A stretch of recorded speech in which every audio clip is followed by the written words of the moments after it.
Streetz is watching it with me, Manni Supreme, the most energetic entertainer. One time for DJ Drama, Don Cannon, Iceberg, TC, Sarah Vivon. We're here. Super dope talent. I mean, they're doing everything from music, going gold. They're not even from here in the U.S. We have KitschKrieg in the building. How are you doing? Thanks for having us. How are y'all, man? Thanks for having us. Pretty good. First off, I know when you come here in Atlanta, the first thing people talk about is you guys' accents. Well, isn't it? It does, yeah. Well, we have the same. When we first came here, it was kind of hard to understand people. Mm-hmm. Now it's getting much better. Okay. And so you've been in Atlanta 3 times already, right? What you said? like 3 extended stays, I'd say. Last time we stayed like 2 months. Yeah. So spend some time in the city. We really love it. It's a beautiful city. People is friendly, and I guess it's Southern hospitality. Yeah, it is. Strongly. Now you mentioned before we had cut the camera, you said that you DJ'd before you were doing the music, or was that happening at the same time? Yeah, it's kind of my starting point. I started DJing. That's where we met. Fire. Can y'all recall that day? Is you guys' memory that good? Do y'all remember the exact day you guys met? I remember I was throwing parties, and I booked him and his project, and they came along.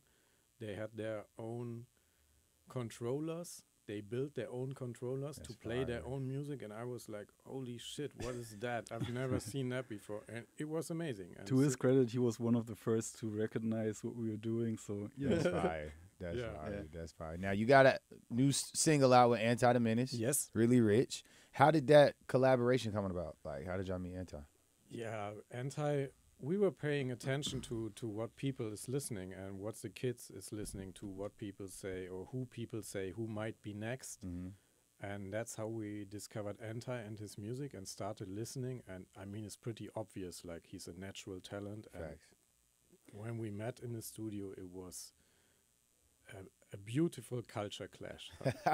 Yeah, he's like, you can give me any music and I rap over it. And we were like, but how about this one? Because it's really different. Yeah. And he just killed it. Went crazy. Yeah. Take us back to that studio session. How was that session that you guys had when y'all had first started working together? It was beautiful. It was funny. It was weird. It was everything. Anti and his team, I must say, very, very nice people, very professional. They came on time. We had 2 rhythms for him, played it to him. He immediately said, I like this one.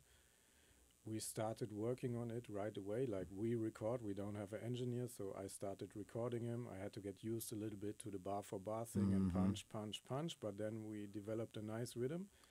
And funny story is when the first verse was finished, he was like, cool, that's it. I was like, we're supposed to do a full track. And he was like, what? So we went into discussion and it was like, no, the plan was to do a full track. And the word didn't reach him. He was under the impression I'm going to do a verse and that's it. And then we figured out the business part of it and said, no, it's a full track. We figured it out. Took 5 minutes. Kept recording and was beautiful in the end. Really good vibe. That's fire. Have you guys seen it to be difficult with transitioning you guys' fan base in Germany over to the U.S., or how has that been? I mean, we're at the start. This is the first U.S. single that's dropping. It just dropped today, so it's kind of it's happening while we're talking. Our approach is obviously to bring the old fans here, to introduce them to the US talent, to introduce them to Anti, to bring new fans to Anti's page and stuff. And I think it's going to work because we put some time into explaining how it came about, and we try to take them along the way. So it's merging different markets, people, groups. It's a very interesting process, but we're at the very beginning of it. The first single that we dropped from our upcoming album was with a vocalist from the UK, and the Anti one is the first US one. So it's also about kind of introducing ourselves to the US audience, I'd say. So it's both ways. Yeah. So you guys went gold, right? I mean, Platinum, bro. oh, excuse me, platinum, right? And we were talking before we cut the camera. You said it was just like the market was too easy, right? What can you guys say like helped contribute to like the success of you guys' music, right? Because everything correlates, right? You guys' style in person, your Instagram, your photos, the overall like sonically, like you guys match how you look. What can you say like has helped you guys with, you know, achieving such great success so fast? First of all, shouts out to Ahudat, Yes. who's back at home in Berlin. She's doing all the visual stuff, like the photography, the videos, and as you said, like it's a whole package. So the visuals is as important as the sound. So there's a whole like identity to it, corporate identity almost. And I mean, we care for the details in music, also in the visuals. We care for every step in the production, I would say. I agree, yeah. Like, the success back home didn't come overnight. We were doing it for a long time. A long time it was just about paying the rent, trying to survive. And then I guess at one point your skill set has developed to a point where it makes sense. And then our approach was what Chris said, like, care about the details, try to be different. Very important part of it. Don't do the same shit everybody's doing, because what's the point in that?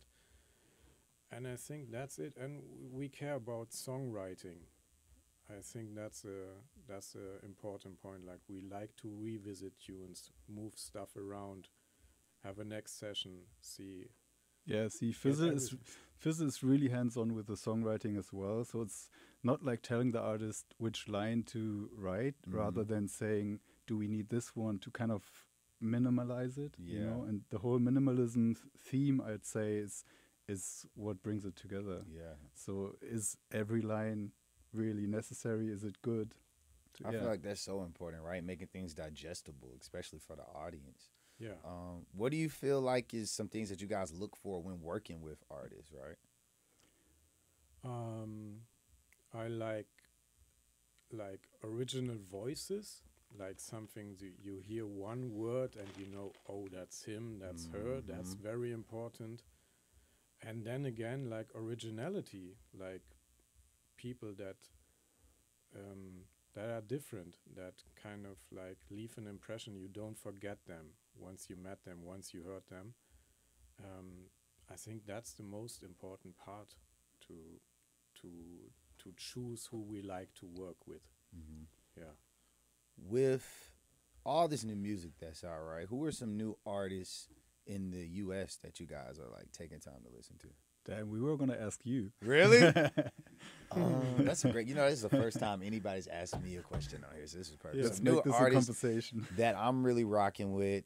She's an Atlanta artist. She's up and coming. Her new tape was super dope. Her name's Zhao Lan. She's from Atlanta. She's kind of got like a Pink Panthers and Ice Spice type of sound. It's insane. Lil Tyler's definitely on my list. I'm jamming him every day. His new mixtape, My Vision, was insane. Damn, who are some newer artists? Lil Yachty, I'm rocking with his whole team, right? Like the whole concrete like movement. Shout out my homie Camo, DC2 Trill, Kara. I mean, what they're doing over there is super dope. One thing that I've been looking for in new music is, and I don't know if this is just me and because I have on a Kanye shirt, is the sampling, right? Like I'm loving like this new era of sampling, right? Because of course you got like TikTok going crazy with the Jersey wave, but then it's like a kind of old school retro feel, because I was playing a DC2 Trill song the other day. I can't remember the name, but my mom was like kind of moving her head because she recognized like the melody, right? And I think that's the cool thing about music right now is like it's starting to reach this point where it's like it's the older demo and the younger demo. It's like, okay, well, we both kind of know this song, right? And with doing radio, it's like those are like the power songs that are getting played 80 million times a day. Yeah. You know, so with y'all being in Germany, who has been like one of the biggest newer artists that's like is catching like a lot of heat over there, overseas? Overseas, I mean, obviously it's the big names, you know, like Baby doing his stuff. That's what everybody's on. But then I see, if I looked at the festivals that's about to happen this summer, you see names like BK the Ruler, Flo Milli, that kind of stuff. So is getting there. Mm-hmm. Like people are paying attention to what's happening over here. Most And definitely. they digging the stuff. Like they like it. Yeah. BK's super dope. BK's Ultra good. Like super weird, super original. Mhm. Exactly the type of person that we would look for to work with. Like what I mentioned before. She's an original. fact. Yeah. You can hear her voice. You know it's her. It's her. The way she flows. Ultra weird. Super good. Like I love it. How are concerts over there? Are you guys big concert goers? Yeah, concerts, kind of the same like over here. You have all the big tours coming through. You have the same artists. This summer, SZA is coming. All this stuff is happening. You can see Kendrick. You can see Drake. All these people at the festivals. There's a lot of US acts, and it's really well connected. People are aware of what's happening in the US and in the UK, especially. People pay attention. Yeah, and festivals are big, especially Yeah. hip hop, and yeah, it's huge. What's like the biggest festival over there? I mean, they even have like they have the Rolling Loud edition now, which is pretty new. But yeah. there's a big festival tradition, so you wouldn't. It's really, it looks like the same like you would have a festival here. You'll have like 50, 60, 70,000 people for Yeah. like a hip hop festival. That's crazy. Yeah. What would we say is like the biggest hip hop concert here? Birthday bash. Here in Atlanta, probably, but I'll probably say like Coachella. One music fest is crazy here in Atlanta. Now, Too Rare, also a new talent that you guys working with. He's killing TikTok right now. Every time Yeah. I open up my For You page, I'm like trying He's to dancing. figure out how to hit the hip dance. How did y'all get introduced to him? I mean, our job is like paying attention to what's happening. Right. And then we found Dump It Dummy with Zay 1K. Beautiful song. We worked with Zay too. And got into contact with Rare. And we met in New York and recorded. And beautiful experience too. For him too. Again, another culture clash. He was sitting there looking at us like, how you find me? Yeah, for real. The thing is, we're really interested in merging these genres, especially when it's like kind of on the edge of electronic music and stuff. Exactly. And the whole Jersey vibe is so interesting to us. That like these kids in Philly are picking up on it right now, and we're like, man, we know this. We know this from back when. Yeah. So, yeah, it felt like really natural to work with him. And again, the record we did with him has a little twist on it, so it's not like exactly what he's usually doing. So, yeah, he was really a pleasure to work with. That's fire. How do you guys think TikTok is helping the music game right now? Do you think it's helping? Do you think it's hurting? I always like to ask creators and entrepreneurs in this music industry. I feel like it's both pros and cons, right? I agree. There's big pros and it's hurting a lot because I think what it does to the artist is a problem. Artists are looking for the next TikTok hit, whatever that might be. And then if you look at what is a TikTok, it is totally random. It can be something from the 1980s, can be something from yesterday. There's no, it's just randomness in my eyes. And I think like what it does to the industry is like artist development, putting time into artists and albums and all that stuff seems to get lost, which isn't good for the art. Yeah, whatever steers away attention and time from basically making the music, I feel like it's not maybe the best. Yeah. But also, you don't want to like sound old and be like, oh, these Right. TikTok kids. All these No. new Where it kids is. on this app. Not right? at all. Like there's great talent, but you have to use it in the right way. And I guess it's how much time you spend on it and how you use it. Lately, like if you have all these talks, you get the impression that the only way to get music out there is TikTok. And that's wrong. It's one way and it's a very good way, but it's not the only one. Like there's so many different ways to get your music out there, to engage with fans. And in the end, you want to get fans that stick with you and don't go to the next artist next week. So it's a bit tricky one. But I guess you just got to use it right. Yeah. So What you guys sound, right? I mean, Jamaican dance hall, global techno, and then like now with hip hop and the whole ordeal. How are you got what's you guys process when you guys like make music, right? Is it like, are you big on references? Yeah. Is it from scratch? Are you going on a walk and you're like, boom, the way this bird is chirping, I gotta use this count, right? What is that creative process for y'all like? It's a lot of references, like you said. It's a lot of conversation, honestly. Like we talk about ideas that are floating around before even starting, and then come up with the musical idea. And when we meet up with the artist, we don't play like randomly like 20 beats or something. We're like, this is the idea. We love your voice on this. And so we try to come up with something before even hitting the studio, because I feel like it even like puts some more weight to what we do. So it's less random and it's more of a conscious process. Yeah. Yeah. That's fire.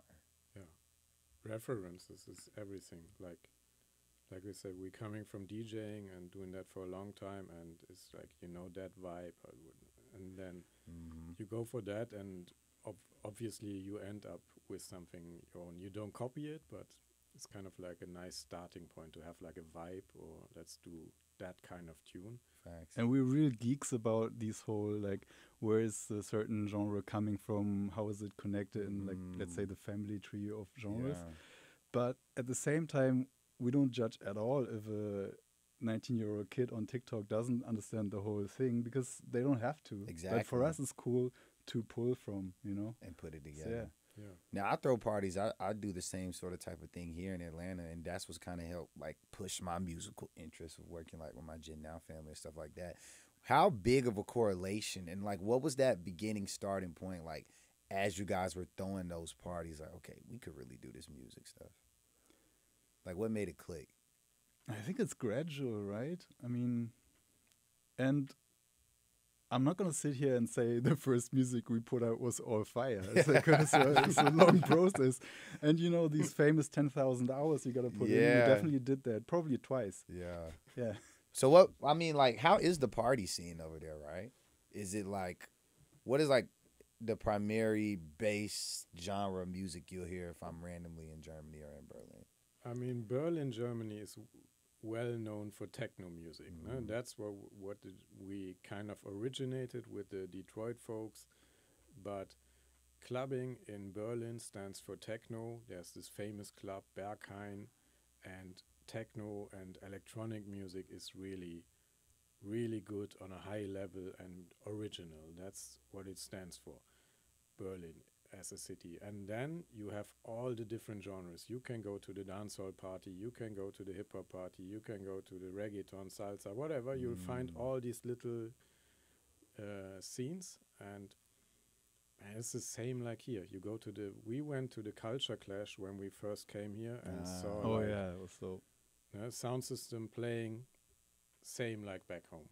Same tunes, same stuff. Like, it's well connected, no? Yeah. That's fire. What are two things on you guys' bucket list this year is completing music-wise? Whoa, two. That's hard. That's a hard one. Two. I would say Wow. one, but I know you can get the one done so easy. Let's say the first one we're crossing off today, dropping the single with Anti the Menace. Facts. That's done. Shout out. Shout out Anti, man. Shout out Anti, yeah. Yeah, it's really, that's really cool to finally be dropping music, because we've been working on it for some time and making the transition into the US, living here now, spending all this time and just having fun with it. Yeah. That's the most beautiful part, being here, being part of it. That's beautiful. And the second one, I would like Chris to answer that. Phone a friend. That's the perfect way to do it. Let's see. What's the second one? That's hard. Like, whether that's like different placements, you know, going platinum again. Yeah, I mean, the #1 record in the US Facts. is coming up. Facts. So, yeah, it's an easy one. Well, man, I truly appreciate you guys for sitting down with me, man. This has been enlightening. I always like to, Thank you. you know, talk to people who are in the music game, but in like a completely different area and world, you know, if you will, man. Again, Really Rich is out right now. Anti the Menace. I had KitschKrieg in here with me today. Another edition of Who to Watch For with me, the most energetic entertainer, Manni Supreme. Make sure you guys like, comment, and subscribe. And always make sure that you guys have us turned up. Yes, from 8 p.m. to 10 p.m. right here on Shade 45.